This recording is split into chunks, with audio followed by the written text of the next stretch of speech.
गोंदिया जिल्हा काँग्रेस विधी सेलच्या अध्यक्षपदाकरिता ॲडव्होकेट टी.बी. कटरे यांची नियुक्ती महाराष्ट्र प्रदेश काँग्रेस कमिटीचे अध्यक्ष नानाभाऊ पटोले यांच्या निर्देशानुसार महाराष्ट्र प्रदेश विधी सेलचे अध्यक्ष ॲडव्होकेट रविप्रकाश जाधव यांनी नियुक्ती केली असून त्यांच्या नियुक्तीवर गोंदिया जिल्हा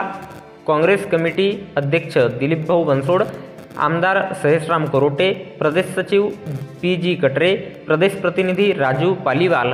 जिल्हा किसान सेल अध्यक्ष जितेश राणे, युवक काँग्रेस अध्यक्ष बाबा बागडे,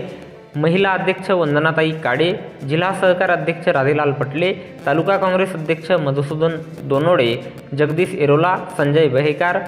डुमेश चौरागडे, ॲडव्होकेट हरिणकेडे, संकेत तिवारी, इसुलाल भालेकर, व्ही.एम. चौरे, दामोदर नेवारे, रोशन बडोले, नेहा सरगम, स्नेहा कोल्हे आणि जिल्ह्यातील अनेक पदाधिकारी कार्यकर्त्यांनी त्यांचे अभिनंदन केले आणि याप्रसंगी ॲडव्होकेट कटरे यांनी प्रदेशाध्यक्ष नानाभाऊ पटोले आणि गोंदिया जिल्ह्यातील समस्त पदाधिकारी यांचे आभार व्यक्त करून पुढील कार्य करण्यासाठी युवक, महिला, शेतकरी, कष्टकरी लोकांच्या हितासाठी न्याय मागण्याकरिता लढा देणार असून पक्ष बळकटीकरिता सदैव प्रयत्नशील राहील असे मत त्यांनी व्यक्त केले।